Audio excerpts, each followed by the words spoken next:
অনুগল্প বাতিলের খাতা। মম সাহা। আজও তন্মতা বালিশে মুখ লুকিয়ে কাঁদছে। কারণ একটাই, তার বাবা মায়ের ঝগড়া। এটা নতুন কিছু না। প্রতিদিনই তার বাবা মায়ের এমন ঝগড়া লেগে থাকে, মাঝে মাঝে তো তন্মতার মা মারও খান। ঝগড়ার কারণটা খুবই বিশ্রী, তা হলো বাবার প্রেমিকা।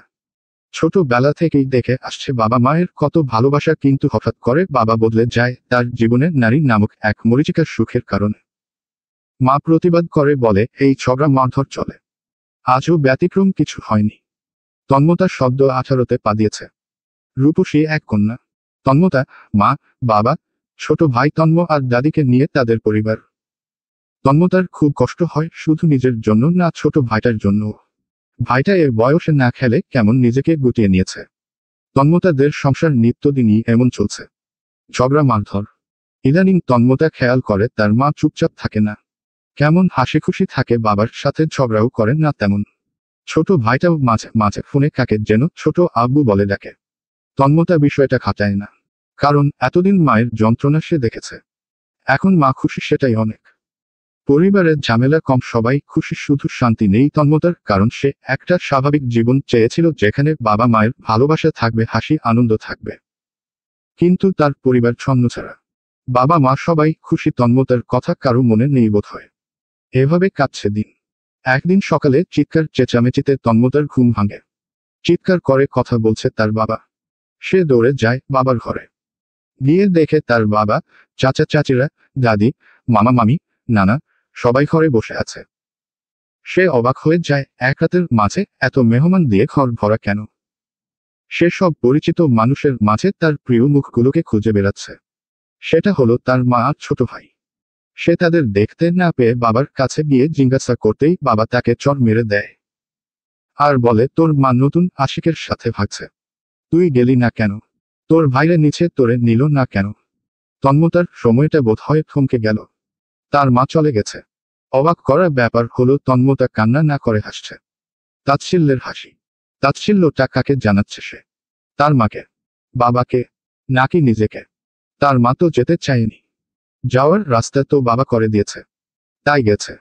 এসব ভাবনার মাঝে সশব্দে তন্মতার গালে চড় বসিয়ে দেয় তার দাদি।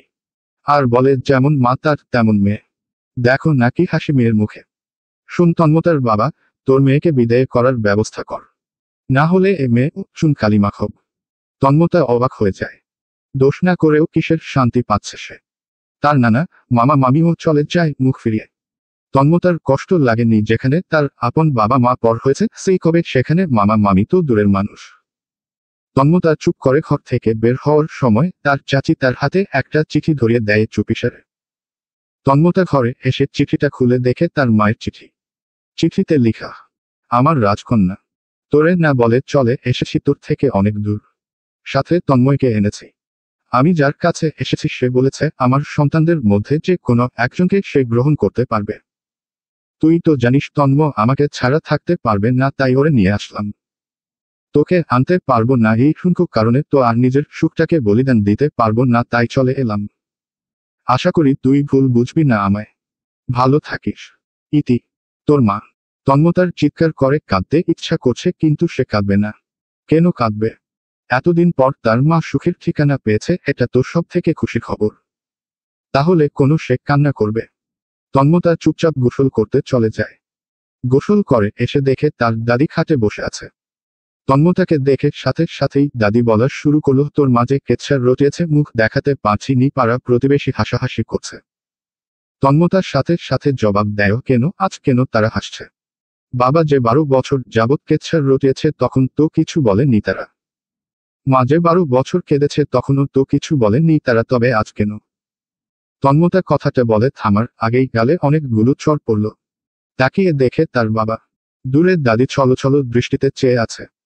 তন্মতার বাবা বললেন, তোর এতবার বেড়েছে না, দাঁড়া তোর পাখনা কাটার ব্যবস্থা করছি। কালই ইসমাইলের সাথে তোর বিয়ে। এতক্ষণ তন্মতার কিছু না হলেও কথাটা শোনার সাথে সাথে অবাক হয়ে তাকায় বাবার দিকে। ইসমাইল পাড়ার বখাটে গুন্ডা, আর আজ বাবা তার সাথেই বিয়ে দিতে চাচ্ছে। তন্মতা দৌড়ে ছাদে চলে যায়। ওই মানুষটার সামনে আর থাকতে পারবে না, তাহলে বাবা নামক শব্দটার প্রতি ঘৃণা বাড়বে। ছাদে এসে দেখে পাশের ফ্ল্যাটের 2 মহিলা ছাদে।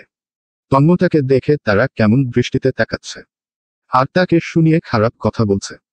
তন্মতার আর সহ্য হলো না। সে তার ঘরে গিয়ে দরজা দিয়ে দেয়। তারপর তন্মতাকে আর কেউ খুঁজে পায়নি।